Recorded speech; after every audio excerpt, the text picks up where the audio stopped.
The desert sun bled over the sand like a wound that wouldn't heal. Walter White stood alone, his boots digging into the scorched earth, the wind tugging at his jacket like a reminder of time slipping by. He had come here to die, or at least, to confront the shadow that he had become. But death hadn't come. Instead, silence had met him, stretched out before him like a mirror, and in that silence, he heard his own breath, ragged with guilt. The muffled cries of his family echoing in the space he had carved between them. He looked at the sky, as if it might judge him, and then lowered his gaze to the dirt. Buried beneath that dirt were secrets, lies, and the bones of a man who had once been a teacher. A man who once worried about the bills, not the bodies. That man was gone. What remained was Heisenberg, a name that carried the weight of empires and graves. But there was no one left to impress, no kingdom left to rule. His empire was ash. Jesse was gone. Hank was dead. Skylar barely looked at him anymore. And Flynn Walt Jr. looked at him like a stranger who had kicked down the door in the middle of dinner. He stepped back into the car. The keys trembled in his hand as he started the engine, not from fear, but from clarity. The kind of clarity that comes only after the world has burned down around you and there's nothing left but a raw truth. He could run, as he always had. He could disappear again, dye his hair, change his name, become someone else. But every new identity was just a costume over the same rotting skin. Every escape just a deeper trap.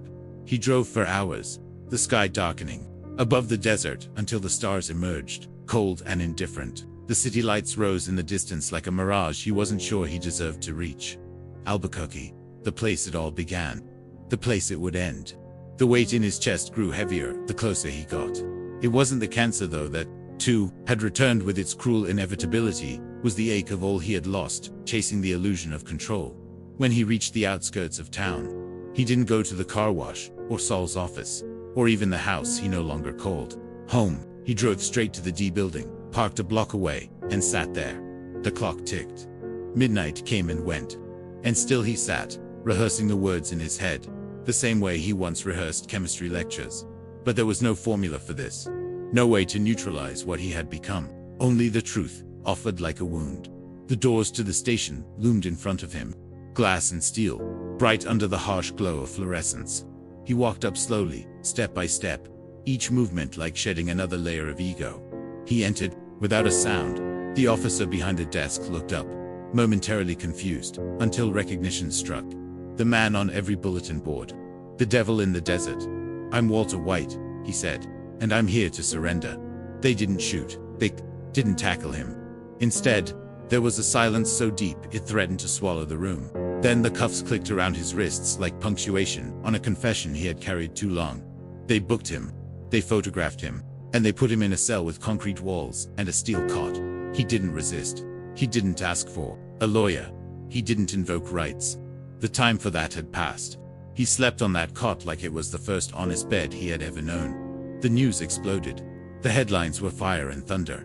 The D had him. Heisenberg was no longer a myth. He was a man in chains. Skylar watched it all from the edge of her couch, numb and brittle. She couldn't cry. Not yet. She couldn't feel the relief others expected of her. It didn't fit.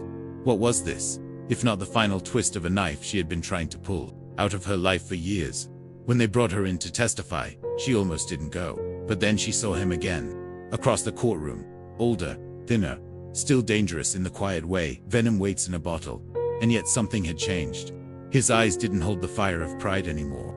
They held only the dull ache of a man who had realized too late that everything he touched turned to ruin. She spoke, measured and careful. She told them the truth, as much as she could bear to say aloud, about the fear, the money, the lies, how she had become a prisoner in her own life, how she had hated him, and still, how part of her once loved the man he used to be. The trial lasted months. Evidence poured in like floodwater.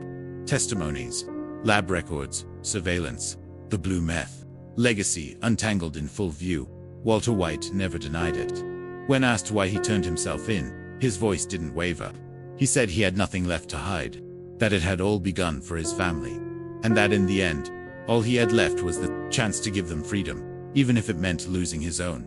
They sentenced him to life without parole. The judge called him brilliant, monstrous, and human in the same breath. He left the courtroom in silence, escorted by guards, his shoulders straight, not proud, but resolved. Time moved forward. Skylar, after months of scrutiny and surveillance, was eventually cleared of charges. She changed her last name, moved to a smaller city, found a job teaching accounting. It was not glamorous. It was not a fresh start, but it was clean. Flynn refused to speak about his father. He went to college on a scholarship fund that Walter had tried to anonymously set up before his arrest. He hated the money, but took it anyway, determined to make something honest out of it. Jesse, freed from the chaos of captivity, disappeared. No one knew where. Some whispered Alaska. Others said Mexico. But Walter knew better. Jesse would not need a place. He needed peace. And wherever he found it, Walter hoped it was far from the shadow of Heisenberg. Years passed. Walter aged in prison, slowly but not gently. The cancer came back with a vengeance, gnawing at his insides like a reminder. He didn't seek treatment, didn't ask for mercy. He read books, taught other inmates chemistry, wrote long letters he never sent. And once a year, on Flynn's birthday, he sat in his cell, held a photograph from the past Skylar, Flynn, and baby Holly, and whispered their names into the void. He died in his cell in the early hours of a winter morning. Alone, no guards noticed for hours.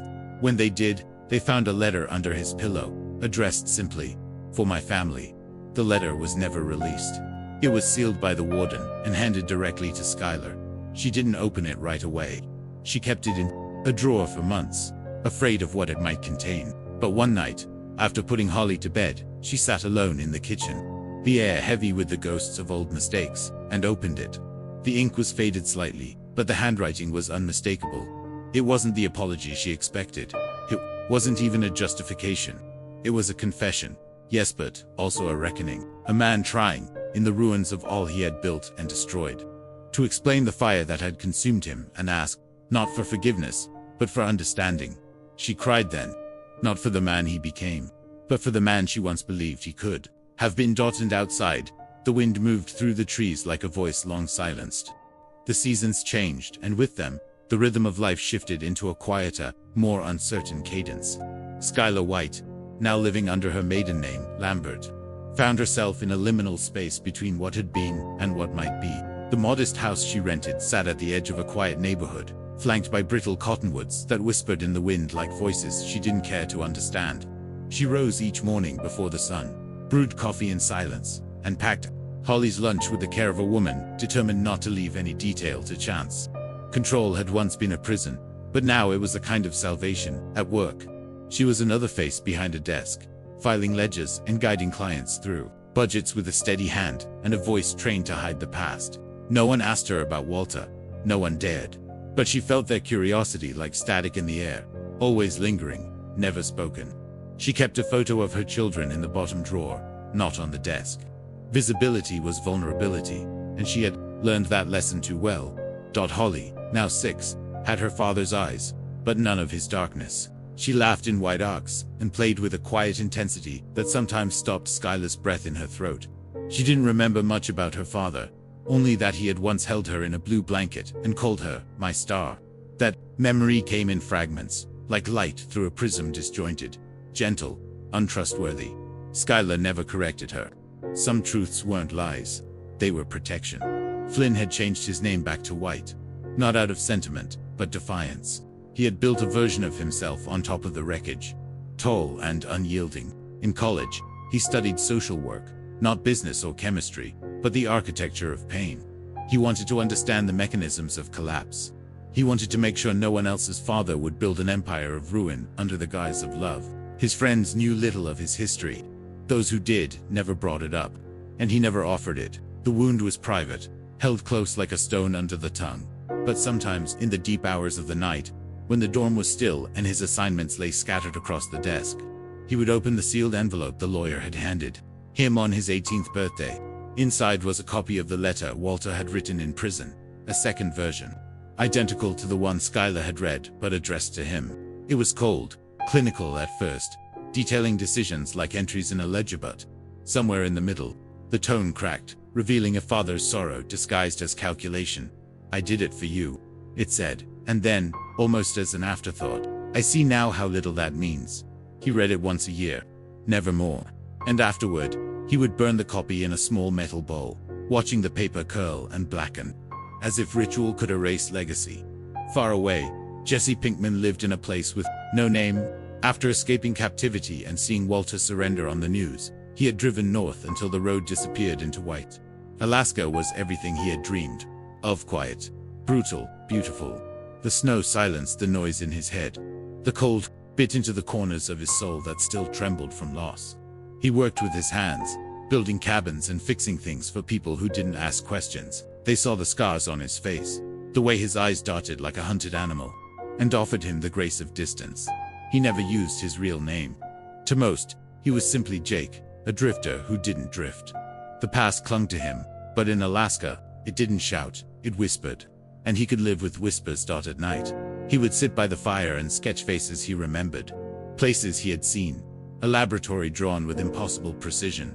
Occasionally, he would draw Walter, not the hat and the glasses, not Heisenberg, but the man in a hospital gown, the teacher with chalk on his fingers. He would stare at those sketches and wonder if any of it had been real. If the line between villain and savior had ever been more than a myth, he told himself to survive. He didn't hate Walter. Not anymore. Hatred was a chain, and he had worn too many of those. What he felt was more complex, a sediment of grief, betrayal, and reluctant gratitude. Because if Walter hadn't turned himself in, Jesse would have been hunted forever. Because Walter's surrender had given him the one thing he never thought he'd find: peace. One winter, a letter arrived. It had no return address, only the initials FWE. He read it twice before burning it like all the others. It wasn't a plea or an apology. It was Flynn, writing not as a son of a father, but as a boy who had walked through fire. "I think he wanted you to live," it said. "That's the only thing that makes any sense." Jesse didn't write back, but he stared at the letter for hours before lighting the match. The world moved on. The streets of Albuquerque forgot the weight of blue crystals and the name Heisenberg. New criminals rose. Others fell. The D still ran raids. Labs were still found, but the specter of Walter White became a cautionary tale in training briefings.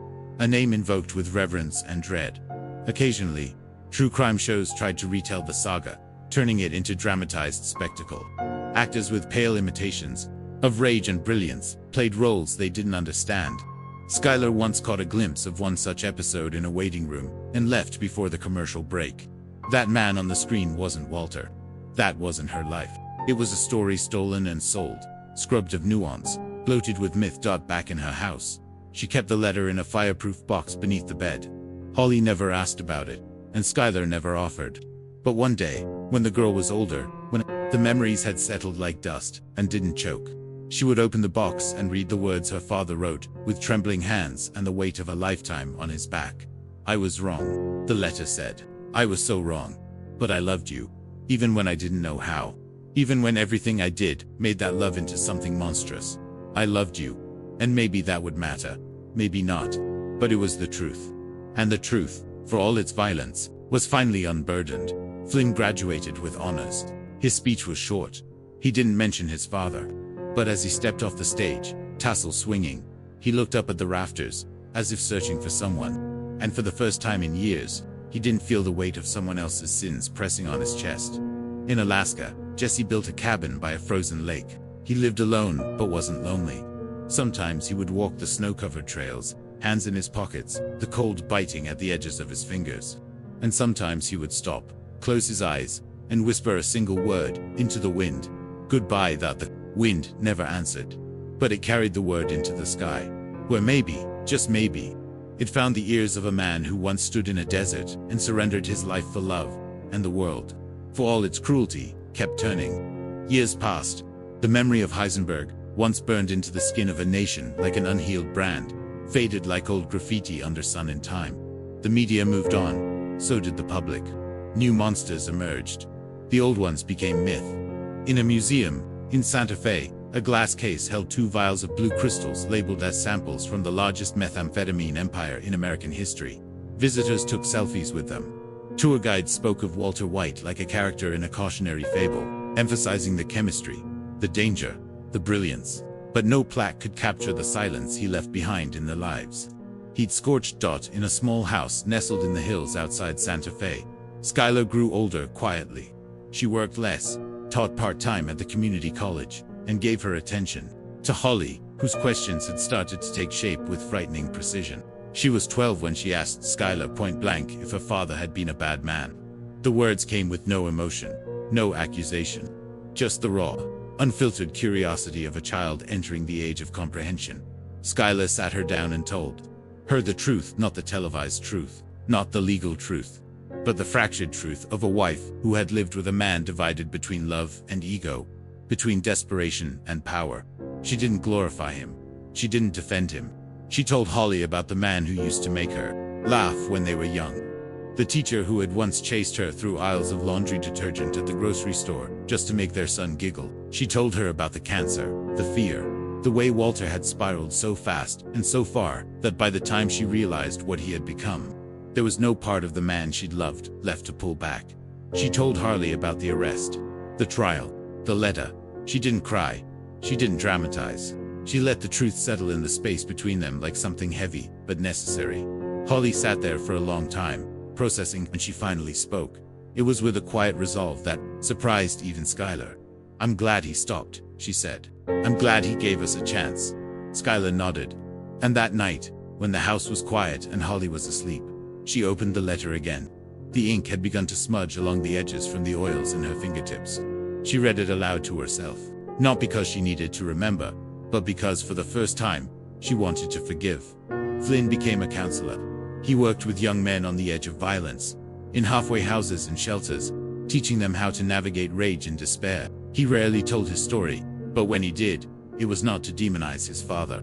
It was to show that pain could be transformed, even if it left a mark. He married a woman who had never seen the old news stories and didn't ask when he flinched at the word legacy. They had a daughter. He named her Marie, not after his aunt, but because the name sounded like a beginning. He never returned to the old house. He drove by it once, years later, and saw that the fence had been replaced. The garage painted a different color. A young couple was unloading groceries into the kitchen he'd once eaten breakfast in. He didn't stop. He didn't linger. He just drove on, windows down, letting the wind carry away the ghosts. In Alaska, Jesse lived long enough to stop counting the days since he had last used his real name. His beard grew and patchy, his hands became calloused from splitting wood, and his back ached each morning with a reliable honesty of labor. He rarely spoke. He didn't need to. The community around him respected the quiet he wrapped himself in like armor. He built, repaired, mended. He adopted a dog from a nearby town, a wiry husky mix with one eye. He named it Brock. The name was a prayer.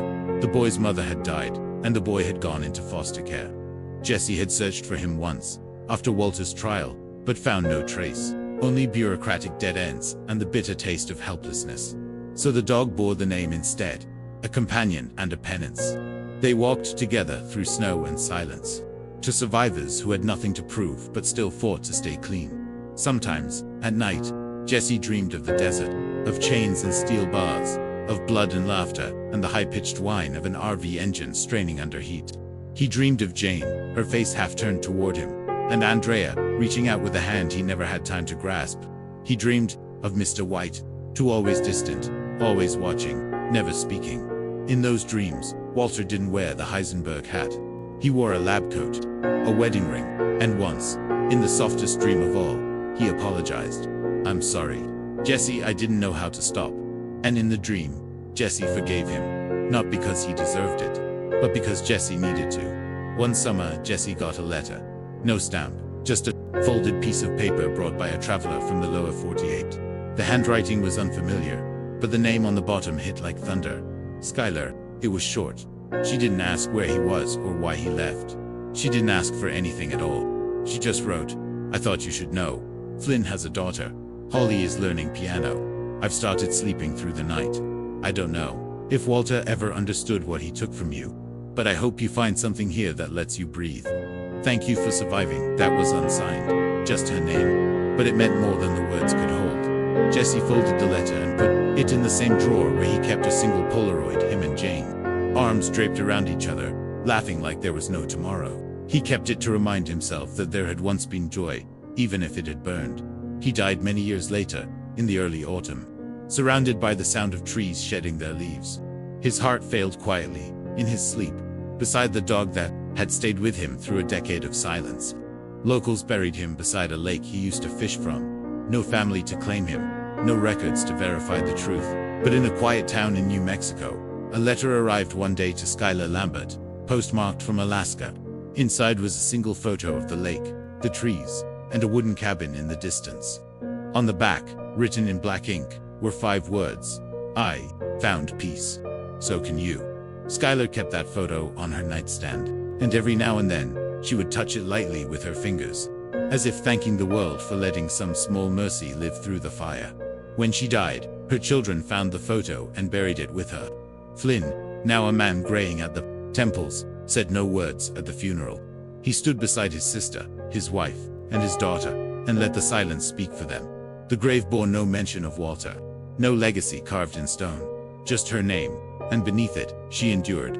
She loved. Years later, in a classroom in Albuquerque, a student raised her hand and asked the guest speaker about his childhood. Flynn White, now a respected figure in counseling and youth intervention, paused. The room was quiet. He could have deflected, could have said nothing, but instead he said, "My father was a brilliant man, and a dangerous one. He thought love was something you proved by providing, by conquering, but love doesn't work like that. Love is what you leave behind, when you stop trying to control it." The room was silent. Then a hand clapped, then another, but he didn't need the applause. He'd said it for himself. Outside, the desert wind moved over the pavement, carrying dust and memory and the scent of rain. Somewhere far away, beneath frozen soil and mountain sky, a man once named Jesse Pinkman lay beneath the pines. Somewhere else, a child practiced piano, and her mother listened. From the kitchen, humming along, and in the quiet corners of the world, where the noise of the past could no longer reach, the people who survived Walter White began, at last, to live. Because sometimes redemption doesn't come in a blaze of glory. It comes in silence, in surrender. In the moment, a man lays down the crown he never should have worn, and says, "I'm done." And the world, scarred but still turning, makes room for grace. Time, relentless in its forward crawl, moved the world further from the moment Walter White surrendered. But the consequences of his empire radiated outward like ripples in a poisoned well. What had once seemed like a personal tragedy, a story of pride, disease, and desperation, revealed itself, in hindsight, as a generational fracture, one whose cracks splintered through lives untouched by meth but scarred by its aftermath. In the soft folds of northern Arizona, Holly White entered her 20s with a careful grace that seemed almost inherited. She carried herself like someone always listening, even when no one spoke. Her voice was even thoughtful, disarming in its calm. She studied music therapy at a small liberal arts college, the kind of school where professors knew students by name and dorms had names like Juniper and Sagebrush. She lived with 2 roommates who never asked her about her family, and she never offered. Her past was a canvas she painted over in layers, first with art, then with distance, and finally, with silence. But silence had a way of asking questions no words could deflect. One night, in the amber hush of her dorm's common room, she found herself watching an old documentary on the opioid crisis. It wasn't the right drug, not the right era, but something in the cadence of the narration, the way it spoke of families, unraveling, of empires built on destruction, made her chest tighten. She sat frozen, hands trembling around a chipped mug of peppermint tea, until the credits rolled and she returned to her room without speaking. Later that week, she called her mother. They hadn't spoken in nearly 2 months. The distance had once been necessary, an unspoken rule between them. Speak less, feel less. But now, the silence felt like a wound, still bleeding beneath the bandages. "Did he ever play music?" Holly asked. Skylar was silent for a long moment, then said, "Not well. But yes, he used to hum in the car. He had a terrible voice. But he loved old songs." Holly laughed, and for the first time in a long time, the sound didn't echo in guilt. She began composing that night. Not songs, not even melodies. Just sounds, little clusters of notes that felt like memories she hadn't lived, but had inherited. She called the piece Reactor. It was played at her senior recital, a slow, haunting piano line with subtle pulses of static and distortion that echoed the sound of wind across a desert highway. In the front row, Skylar sat with her hands folded over her lap, tears in her eyes. When the last note hung in the air, fragile and shivering, she didn't clap. She just breathed, deeply, as if something inside her had exhaled for the first time in decades. Flynn, now approaching 50, had built a small non-profit called Its mission was to work with families affected by incarceration, addiction, and generational trauma. He refused to be called CEO. He insisted everyone refer to him as just Flynn. Or sometimes, Mr. White, reclaiming the name with quiet dignity. His offices were modest, tucked into a refurbished public library in a quiet Albuquerque neighborhood. The windows were tall and let in enough light to feel like hope. He kept a single photograph on his desk, his daughter, Marie, at age 8, grinning with a gap-toothed smile, a basketball under one arm, and paint on her shirt. She'd asked once about the man in the photos her grandmother kept hidden in drawers. Flynn hadn't lied. He told her the story in stages, like peeling an onion one layer at a time, careful not to expose the sting all at once. He told her about a man who had loved fiercely and wrongly. A man who had tried to fix something broken inside him by building power outside him. A man who gave himself up, not because he was noble, but because he finally understood that love, to be real, had to come without control. She had listened quietly and, in the way of children, asked only one question. Did he ever say he was sorry? Flynn had looked out the window then and answered honestly, not the way we needed, but maybe the way he could. Marie grew up to be a writer. Her debut novel, Ash Theory, was shortlisted for several awards. It was a fictionalized account of a family, torn apart by the quiet violence of genius. Critics praised it for its honesty, its beauty, and its refusal to offer easy answers. In interviews, she refused to say which parts were autobiographical, but when asked if she believed people could change, she always answered, if they want to badly enough. Elsewhere, the world changed in louder ways. The drug landscape evolved. Cartels splintered and reformed.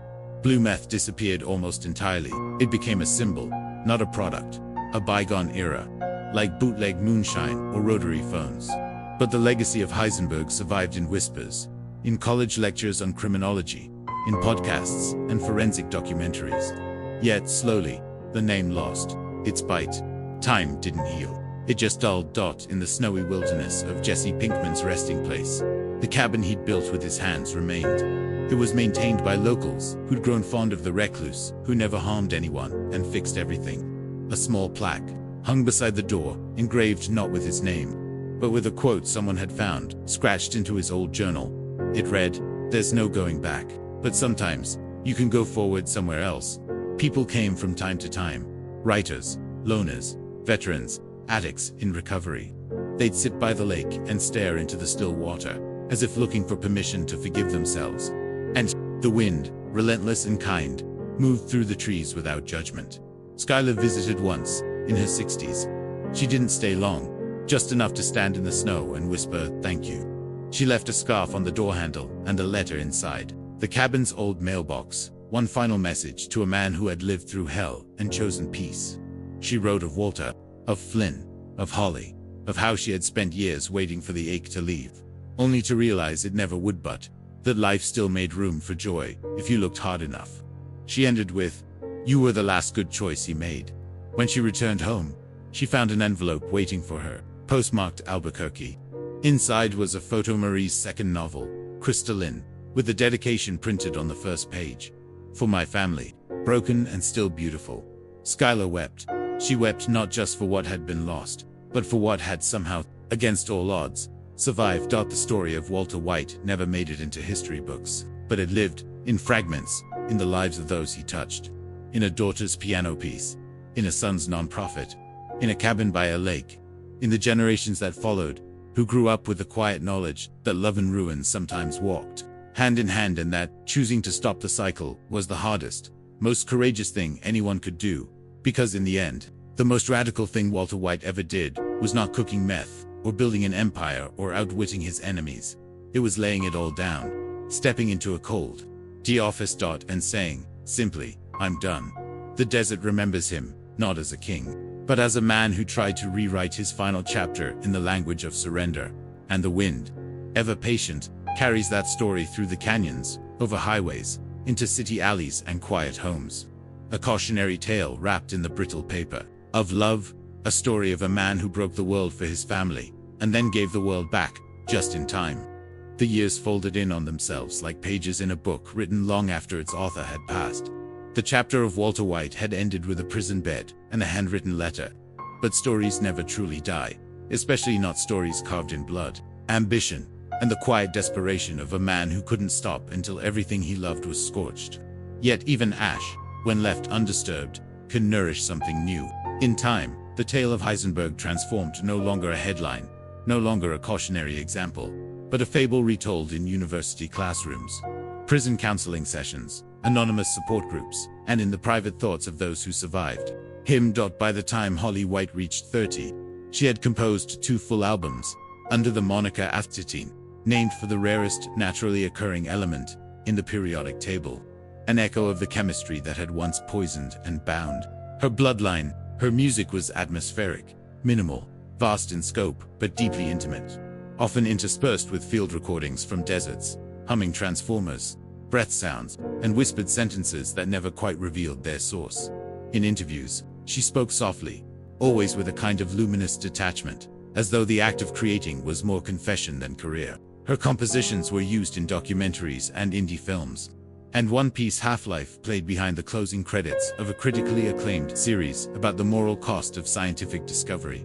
But in private, she still had moments where her history pulsed beneath the surface like a buried fault line. In hotel rooms after shows, she'd watch old clips from trials, documentaries, fictionalized reenactments. She once saw an actor portraying her father in a feature-length film, eyes blazing behind wireframe glasses, delivering a monologue so eerily close to the cadence she remembered that it stopped her breath mid. She turned off the TV and wept, not because of what the scene depicted, but because of what it didn't. The quiet, tired man behind bars, who had written her lullabies in the margins of court documents. She kept those letters still, in a wooden box beneath her bed, beside an old photo of her mother holding a newborn her father never held twice. Her mother, Skylar, had passed away 5 years earlier in a hospice near Santa Fe, her mind sharp until the very end. In her final weeks, she asked to hear Holly play again, and her daughter brought a small keyboard to the room, setting it up beside the window overlooking a courtyard choked in dandelions. She played the piece she had never recorded, Granite, a slow meditation of descending arpeggios and silent bars long enough to feel like breath held underwater. Skylar listened with her eyes closed, her fingers gently tapping the sheet like she was counting time. When the last note faded, she smiled and said simply, "That's what it should have sounded like all along." She died 2 days later. Flynn came for the funeral, along with his daughter and her partner. They kept the service small, attended by friends, colleagues, a few quiet neighbors, who had known Skylar not as the wife of Heisenberg, but as the woman who brought pecan pie to neighborhood gatherings, and once organized a clothing drive after a storm took out 3 trailers nearby. She was remembered not for her endurance or the pain she carried, but for the ways she had chosen to keep living when no one would have blamed her for fading. Flynn spoke at the funeral. He stood beneath the wide blue sky, looking not at the casket, but at his sister. "We were children when it started," he said, "and by the time we were old enough to understand, we'd already been remade by it. But our mother, she never stopped, trying to steer us through the wreckage. Even when we hated her for the choices she made, even when we didn't understand, she chose to survive, when surviving meant carrying every terrible memory forward. And she gave us the space to become something else, something better." He paused, then added, "She told me once that grief doesn't shrink, but we grow around it."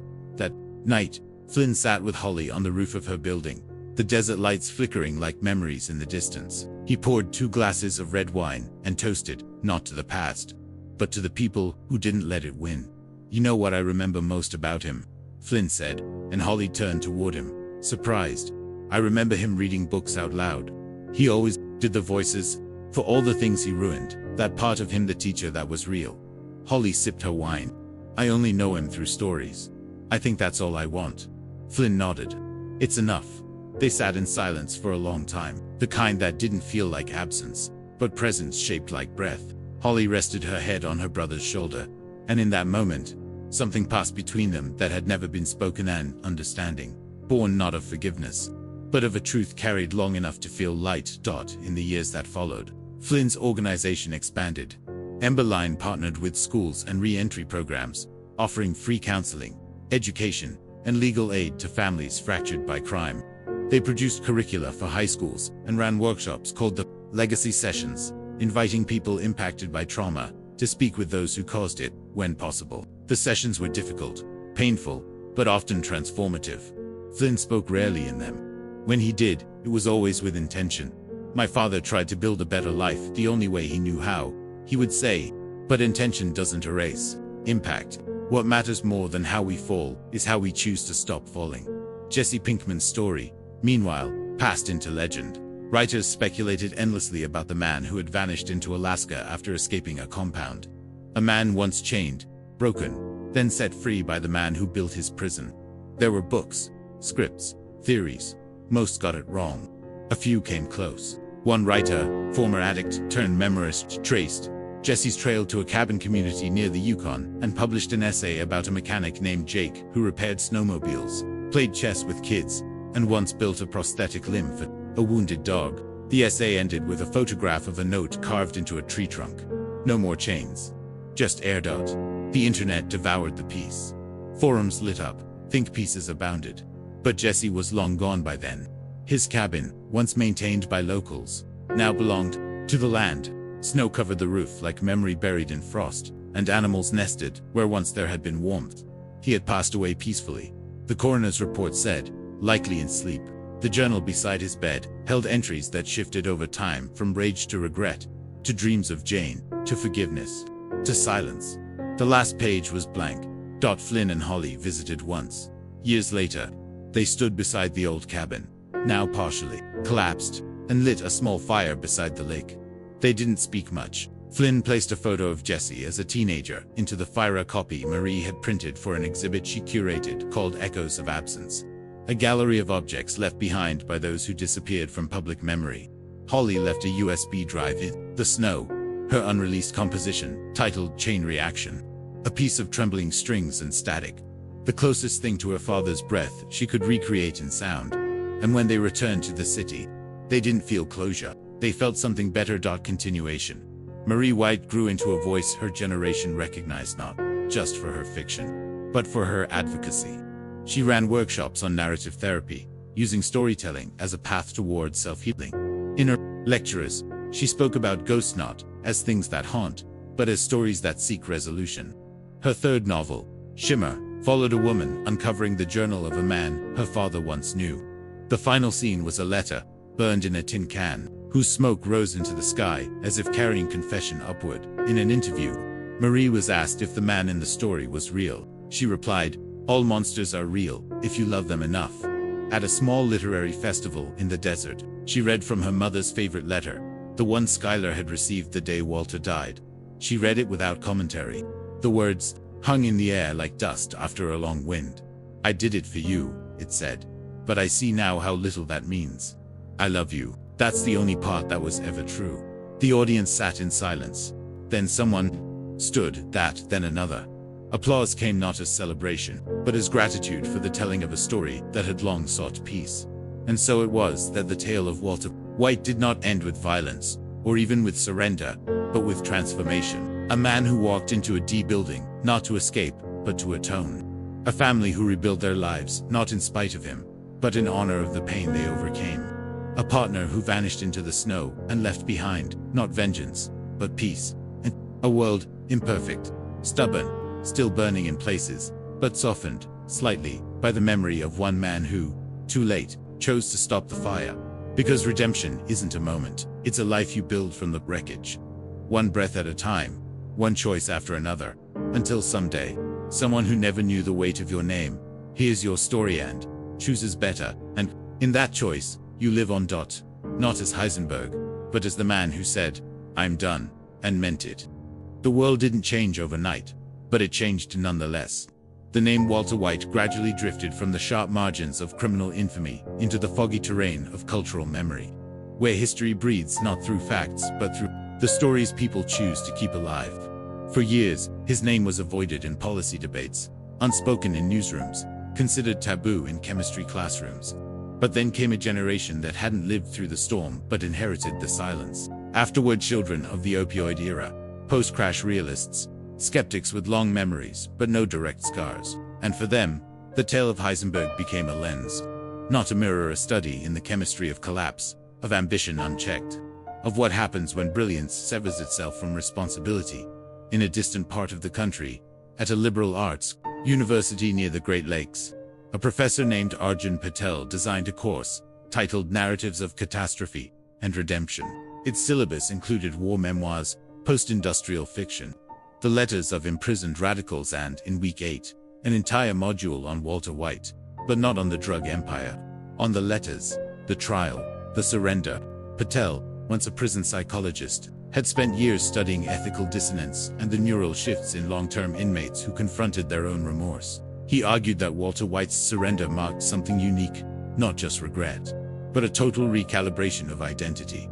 He cited the letters Walter wrote as key evidence, not the words themselves, which wavered between confession and justification. The way they were written, the pauses, the contradictions, the sudden simplicity in the later ones.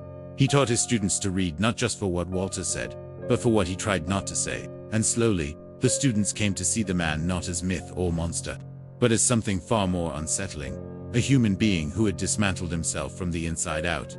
One of those students, a quiet young man from Phoenix, named Theo Morales, carried the story long after the class ended. He had grown up with an addict father and an older brother who had served 3 stints in prison.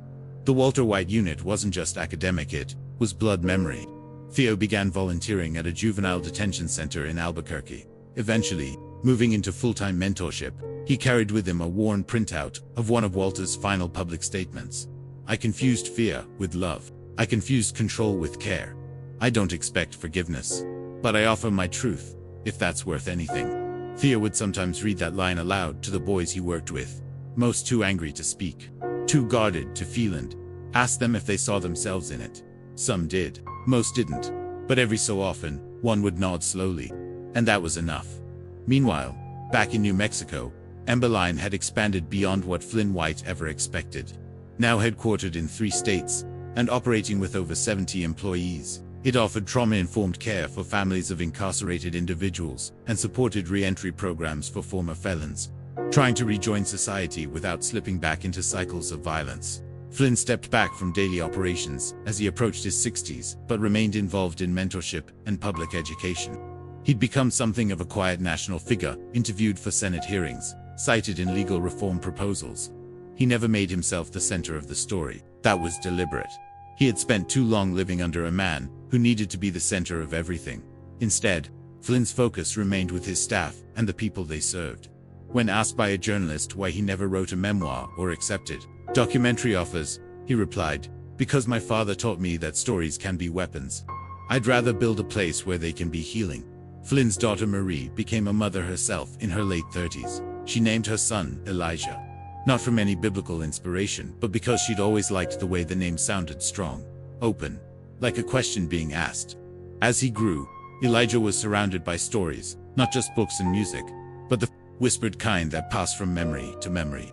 He knew, in his own child's way, that his great-grandfather had done something very bad and also something very brave. And while he was still too young to understand what meth was, he understood that people can hurt others when they're afraid, and that sometimes the best thing someone can do is stop trying to be right and just be kind. When Elijah was 8, Marie took him to the newly opened Center for Responsible Innovation at a university in Santa Fe. One wing of the center featured an exhibition titled The Edge of Intention, an immersive art installation built around the life and downfall of Walter White, not as a celebration, but as a meditation on moral erosion. Visitors entered through a room shaped like a chemistry lab, where recorded voices whispered fragments of equations and promises. The next room was a courtroom, its walls papered with apology letters, written by inmates across the country. The final room was a replica of the prison cell, where Walter spent his last year. There, on a loop, played a reading of his final letter to Holly, voiced by an actor, but scored by original music from Holly White herself. Elijah asked his mother, was he good or bad? Marie, staring at the cold metal bed, replied, he was a person, and people get lost. The exhibition drew crowds, not for the spectacle, but because it dared to ask questions most stories didn't. What if the villain realizes he was wrong too late? What if the only redemption left is the kind no one sees? Meanwhile, Jesse Pinkman's journals, discovered by chance in the ruins of the Alaskan cabin during a land survey, became the subject of academic fascination. Compiled and lightly annotated, they were published under the title Unchained. The entries spanned a decade and shifted gradually from broken rage to quiet peace. There were no confessions of crime, no justifications, just observations. The sound, of ice melting, the weight of silence, the memory of a woman's breath on his skin. Readers and scholars alike noted the transition in tone, from survivalist despair to something else. Something like grace. In one entry near the end, Jesse wrote, "Maybe love isn't a feeling. Maybe it's what's left when you stop trying to earn it and just let it sit beside you. Like a dog who won't leave even when you're not looking." The book sold modestly, but quietly became a sacred text among certain circles. Trauma therapists, recovering addicts, men in prison with poetry journals hidden beneath their bunks. Flynn contributed a foreword, short and measured. He wrote, "I used to think forgiveness was a gift we give others. Now I think it's a space we make inside ourselves to live without bleeding." Decades after Walter White walked into the DO office, with shaking hands and a quiet surrender, the world he left behind continued to evolve, reshaped not by his crimes, but by the way those closest to him chose to respond.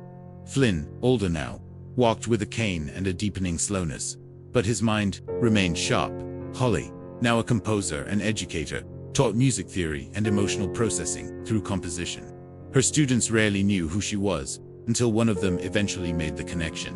When they asked, she only said, "My father taught me how to break things. My mother taught me how to fix them. I chose the second lesson." And somewhere in a future that neither Walter nor Jesse could have imagined, a young boy named Elijah White took the stage at a university commencement and delivered a speech that would one day go viral, not for its eloquence, but for its quiet courage. He said, "We inherit more than names and genes. We inherit stories. Some of them hurt, some of them heal, and sometimes the same story does both. What we choose to do with that story, that's what makes us who we are." The crowd stood in silence. Then the applause rose. And through it all, the wind over Albuquerque's old streets carried the echo of a name long since gone from headlines. Not as a warning, not as a ghost, but as a story finally told in full. Walter White, a man who built an empire, then tore it down, not for redemption, but for love. It had been 74 years since Walter White turned himself in. By the time the centennial of his birth approached, few living people remembered him as anything more than a case study. The name Heisenberg was still taught in university criminology courses, and the blue meth he manufactured had long since become the stuff of cultural shorthand. A reference dropped in television scripts and true crime retrospectives.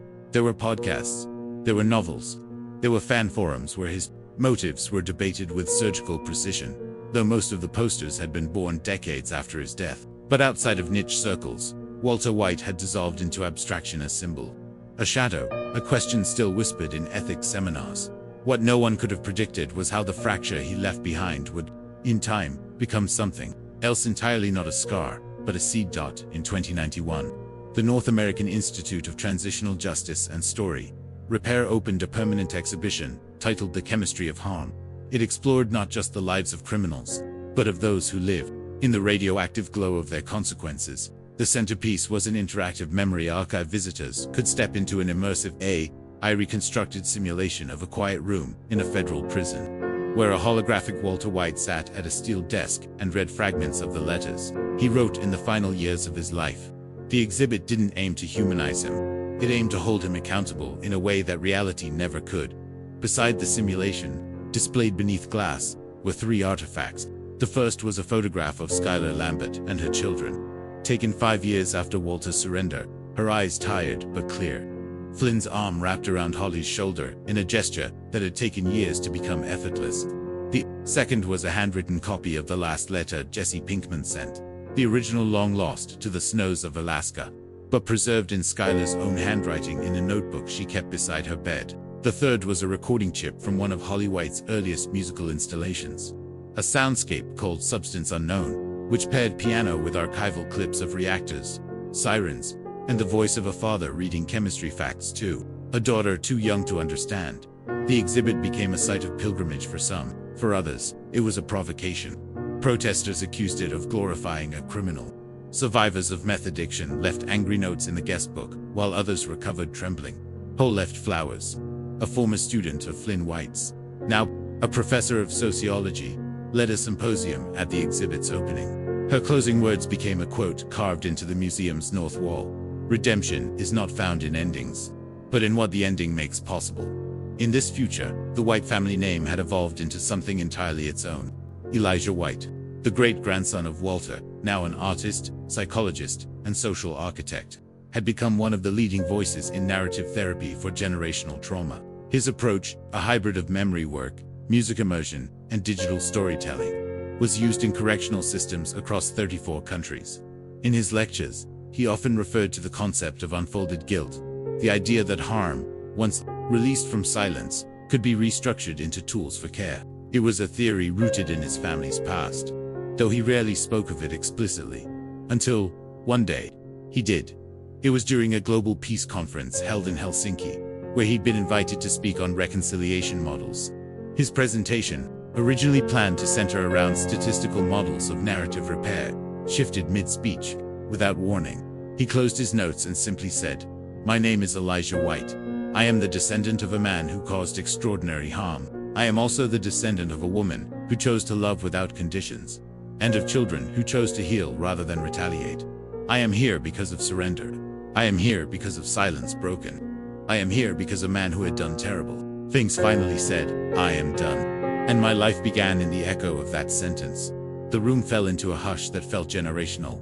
Afterward, an elderly woman from Nepal, herself a survivor of civil violence, approached him with a trembling hand and asked, "What became of the man? What became of Walter White?" Elijah replied, "He died quietly, but the world he left didn't." And that was enough in parallel. The arts began to reinterpret the Heisenberg story once more, not as crime thriller, but as familial parable. A theater company in Barcelona staged a trilogy entitled Ash Father, chronicling the life of a man who builds a life of control to outrun the grief of his own failure. The final act contained no dialogue, just a long, slow procession of characters he had harmed, walking across the stage and setting down objects that represented what had been taken: a bullet, a spoon, a strand of hair, a silence.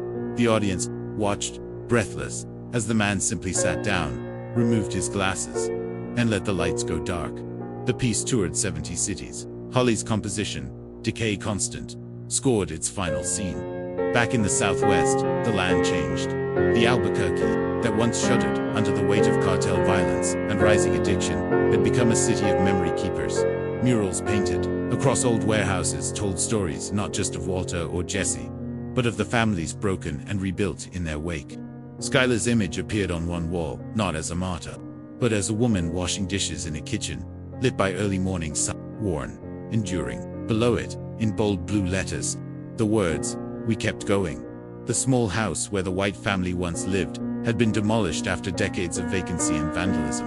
In its place stood a music and recovery center named the Holly Lambert Foundation. Its mission: to provide free therapy and music education for children of incarcerated parents. Inside, one could still hear Holly's voice on certain evenings, broadcast from archived concerts, each performance layered with silence where words failed. Flynn White passed away in his 80s, surrounded by his daughter, her partner, and their children. His obituary made national news, not for his surname, but for his life's work transforming pain into advocacy, silence into service. He asked that no monument be erected in his name. Instead, he requested that a single tree be planted in the desert where the RV once stood, the one where it all began. And so, in the place where Walter White first broke the world open, a cottonwood tree now grows, watered by solar irrigation and surrounded by desert silence. Each year, on the anniversary of Walter's surrender, someone leaves a folded note. Beneath that tree, no one knows who writes them. The most recent one read, "Because you stopped, I began." Jesse Pinkman's memory lived on, not just through his journals, but through his fingerprints, scattered across the North. Small workshops and mechanics shops still bore his handiwork. In Yukon communities, elders remembered a quiet man who fixed generators and taught kids how to weld. One local artist carved his face into driftwood, eyes half smiling, beneath the caption, "He made things work again." The carving now hangs in a museum dedicated to survival and re-entry, titled simply, "Second Chances." And in a classroom, in a world still learning how to carry its past gently, a teacher stood before a group of students and asked, "Who was Walter White?" A child in the front row raised her hand and said, "He was a man who built something bad to save his family." The teacher paused, then asked, "And what happened next?" The girl thought for a moment, then answered, "He stopped." And in that moment, the story ended, and began again. Because stories like these are never really about the man who starts the fire. They are about the ones who choose to carry water. And in the end, that's all that remains. Water, ash, and the soft green of something finally growing. 123 years after Walter White walked into the DA office and said, "I'm done," humanity no longer remembered the world as he had known it. The Southwest desert where his story began had changed with the climate, reshaped by decades of extreme drought, and then, unexpectedly, by rebirth, with innovations in water reclamation and indigenous-led ecosystem engineering. The land now shimmered with controlled wildness green corridors twisting through valleys that had once been bone dry. The outlines of the old world remained, but they were fossil impressions now, part of a living archaeology whose layers were read by eyes born long after its myths had set. And still, in this world so changed, people spoke of him, not as a cautionary tale, not anymore, but as a prism, one way to see the light bend around choice, shame, and redemption. At the edge of the new Sonoran Region, a structure known as the Archive of Contrition stood built into the red rock, camouflaged by design. It was a sprawling digital repository carved into the canyon walls, powered by geothermal energy, and run by an intergenerational council of ethicists, artists, engineers, and descendants of survivors from 100 different reckonings. Inside, visitors walked through soundscapes of testimony and experience designed not to teach, but to let people remember forward. Walter White's surrender had become one of the anchor narratives in the archive's West Wing, in a section titled Fathers Who Fell. But it wasn't his voice that carried the story anymore. It was theirs, Skylar, Flynn, Holly, Jesse, their recordings layered over time, their perspectives shifting as their own understanding evolved. No two visits to the archive yielded the same version. Each visitor triggered a different sequence based on their pace, eye movements, and breath. The idea was simple. Memory, when built collaboratively, should change depending on who's listening. In one corridor, Holly's voice could be heard saying, "He wanted to be seen, but not known. There's a difference." In another, Jesse's final letter echoed softly, "The worst thing you can do is try to be forgiven when you haven't stopped breaking things." And then Skylar, in her last recorded interview before her death, speaking not from anger, but from something deeper. "I stopped hating him when I stopped making him more than human." Visitors often left the archive changed. Some cried, some sat for hours in the silence gardens just outside the canyon mouth, where audio was forbidden and only the wind spoke. Some left artifacts, drawings, ashes, apologies carved in stone. One visitor etched into the memorial wall, "Heisenberg was the mask, but Walter was the mirror." That quote was later used in a global justice symposium in Lagos, where post-conflict mediators debated whether contrition, without direct restitution, could still be redemptive. The debate lasted 9 hours. It ended with a unanimous conclusion. Yes, but only if the surrender is complete and the silence never used as a hiding place. Meanwhile, in orbital education systems high above the Earth's atmosphere, students aboard the O'Neill station, Harmonia, were assigned to research key historical inflection points in the evolution of human emotional ethics. Among the list, the Geneva expansions, the AI treaty settlements, and Walter White's surrender. It was debated whether his story belonged alongside world-shaping legislation and catastrophes. But the instructors defended the inclusion. One teacher, born centuries after the man's death, explained, "He didn't shape the world, but he named the wound, and sometimes that's more powerful." Elijah White was no longer alive, but his work had evolved into an entire field of study, intergenerational narrative therapy. His foundational text, The Story You Carry Isn't the Only One, had been translated into over 80 languages, including NeuroScript, used by AI mind interfaces for trauma mapping in veterans and survivors of synthetic memory abuse. In the introduction, he wrote, "My great-grandfather tried to rewrite his story at the very end, not to be remembered, but to disappear correctly. He failed at being a good man, but he succeeded at making space for better ones." The book became required reading in the Peacekeeper cadet academies and in art therapy collectives on Martian outposts, where grief for Earth's mistakes still hung heavy in the artificial air. One unit of AI caregivers was trained on its concepts, enabling them to gently reconstruct collapsed human memory pathways through sensory narrative scaffolding. These caregivers were nicknamed Lambert Systems, in honor of Skylar, who had once stitched survival from the ruins of betrayal, and Jesse Pinkman, whose name had once meant chaos and fire, was now remembered as a proto-philosopher by certain underground schools of thought. Collectives that rejected binary views of morality and saw in him a blueprint for post-trauma renewal. His writings were recompiled and published under the title Fragments for the Next Self, a collection that included not only journal entries, but notes scrawled on napkins, tools, and the walls of his final cabin. Among the most quoted was a single sentence found scratched onto the inside of a rusted snow shovel blade. "Some of us don't break bad, we just break, and then we crawl." In a hidden network called the Crawl Project, youth who had escaped forced labor camps or deep-circuit criminal networks shared digital graffiti bearing Jesse's words. They viewed him not as a hero, but as proof that survival need not be loud. That piece, when found, did not erase Pennant, just allowed it to rest. Centuries after Walter White took his final breath on a cold prison mattress, a child named Noor, living in a biome recovery zone, once known as Northern Arizona, uncovered an old USB chip buried in a field during a community dig. The file contained a single composition, one of Holly's earliest, recorded in analog, converted through multiple formats, degraded with time. When Noor played it through her modded sand tablet, the sound was fractured, ghostly, and warm, something like breath, something like regret turned into rhythm. She played it for her grandmother, who didn't know the song but sat listening for hours, eyes closed, whispering, "It sounds like someone trying not to cry." The chip was eventually taken to the local historical library, which had long since merged with an empathy research lab. They used the file to study the emotional valence of inherited grief, tracing the sonic signatures of trauma across digital music archives. Holly White's work became a baseline for how grief sounded before healing began. It wasn't therapy. It wasn't science. It was listening. That same year, the University of New Mexico's Holographic Theater staged a revival of Reactor, a play constructed entirely from imagined scenes in Walter White's life, those never seen, only speculated. The play was unique. Each audience member was presented with a different sequence of events, pieced together by their own emotional history and biased profile. No two experiences were alike. In some, Walter was deeply repentant. In others, he died still trying to control the narrative. But in every version, he chose surrender at the end of each performance.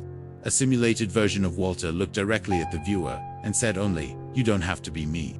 One visitor, a young woman whose father had died in prison for crimes not unlike Walter's, wrote in the guest book, "He told the truth too late, but he told it. And sometimes, that's the best we get." No monuments to Walter White exist, but in the gardens of interstellar rehab centers, his name is sometimes spoken aloud not as a warning, but as an invocation, a prayer for surrender, a memory of when one man finally stopped, and in that pause, the next century quietly began. By the 23rd century, the word Heisenberg had almost entirely lost its original associations.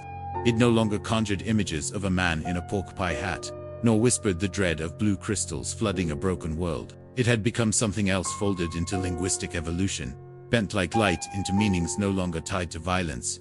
On one outer colony of Europa, it meant to unravel on purpose. In another, it was a verb used in conflict mediation.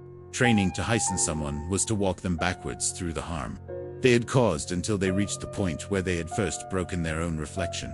Still, in the oldest parts of Earth, some remembered, in fractured ways, in half-sung lullabies that echoed a melody once composed by a woman named Holly White.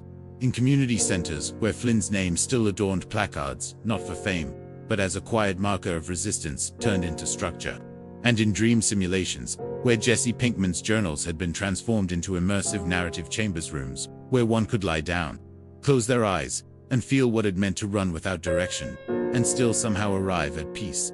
But Walter White's story was no longer a man's story. It had become a generational map of how pain travels, reshapes, and either passes forward or is absorbed. In the University of Empathic Cartography, built into the cliffs near what had once been New Zealand's southern coast, students studied the arc of trauma through what they called inflection ghosts, moments in human history where a single shift in a single person spiraled outward into collective resonance. Walter White was labeled Ghost Vector 9A, one of only 14 such inflection points recognized in that era's memory canon. His file was accompanied not by documents, but by harmonic profiles. Each life he touched represented in color, rhythm, and density of silence.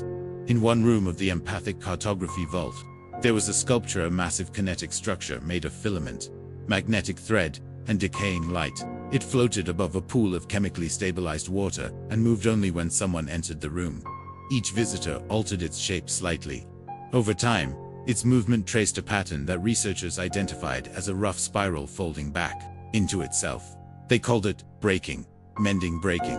The center of the spiral painting always still was dedicated to one sentence. Walter wrote at the end of his life, "I don't want to win anymore." That phrase became part of initiation ceremonies for peace, envoys dispatched to post-conflict zones on Earth and beyond. In every generation, there was a new wave of people who carried it forward, not as a flag, but as a tether. They wore pendants etched with the atomic structure of methylamine crossed with the pattern of a heartbeat. The symbol stood for the equation of harm, undone, not erased, but met with attention. In the high orbits of the Lunar Alexandria Satellite Library, AI curators preserved a cluster of cross-referenced emotional histories. The White Cluster, as it was known, included every piece of recorded media related to Walter White and his extended family. But it also included anonymized data from the thousands, eventually millions of individuals who had chosen to submit their own stories of harm, regret, healing, and ambiguity under that thematic umbrella. The cluster was not static. It expanded in perpetuity, constantly mapping the new ways in which humans wrestled with their capacity for destruction and mercy. Poets began to refer to it as the Ash Garden. One of them, a blind Mars-born spoken-word archivist named Leary, created an epic narrative cycle titled The Surrender Path, performed entirely through scent pulses, rhythmic tapping, and vocal tone. In Leary's version, Walter White was not a man but a ghost carried between generations, whispering his name into the dreams of anyone who stood too long at the edge of power. The final piece ended not with absolution but with a gesture, an open hand pressed to the ground. Leary's last recorded statement was, "If you listen hard enough, every silence contains someone who finally told the truth." Centuries later, Earth's continents had changed. Oceans had risen, cities had drowned, and new archipelagos of humanity had grown from floating platforms, tundra settlements, and migratory sky colonies. And yet, people still told stories, still reached back toward the threads that had shaped them. In a sky-anchored cradle school, in what had once been central Mexico, a teacher named Talia wove a new folktale for her. It was not about Walter White. It was about a man who tried to turn lightning into gold, thinking it would heal his heart. But everything he touched burned. One day he stopped. He built a fire and sat down. He gave away the gold. He whispered to the wind, "Let me hurt no more." And the wind carried his whisper across the planet. Everywhere it passed, things began to grow. The children asked, "Did he die?" Talia smiled. "Yes, but not before he helped someone else begin." The children nodded. That made sense. In her own quarters later that evening, Talia retrieved a ceramic sphere etched with musical code, a family heirloom passed down from her grandmother, who had once told her the music inside had been written by a woman who lost her father before she ever really knew him. The song was called Stable Isotope. She placed it in the cradles, listening, pawed and lay back. The music came slow, uncertain, full of spaces like someone stumbling through apology toward melody. Halfway through, a child's laugh echoed faintly in the distance, woven into the notes. Then silence. Then a breath. Then a final chord that never quite resolved. Talia closed her eyes. Elsewhere, in the orbiting memory, Agora near Venus, a visitor from one of the outer settlements came to witness the annual Reflection Assembleon event, where narrative legacies were reviewed and recontextualized in collective consciousness. That year, Walter White's thread was selected as the case of tethered harm. A voice emerged from the floor. This memory stitched, a synthetic hybrid of his descendants and those he'd harmed. It said, he tried to protect, he destroyed, he tried to justify, he unraveled, he tried to love, he finally did. The assembly fell silent. Then one by one, the members of the Circle of Reckoners each spoke a single word that best described what the legacy of Walter White had become. First said, "Wait." The second said, "Unfinished." The third said, "Guide." The fourth said, "Ash." The fifth, an old woman, whose face was lined with half a century of restorative work in the fracture colonies of old Europe, said only, "Enough." And the final speaker, a child not yet named, said with trembling voice, "Begin." In that moment, across the ruins and revivals of humanity, the story shifted again. Not with a bang, not with justice, but with listening.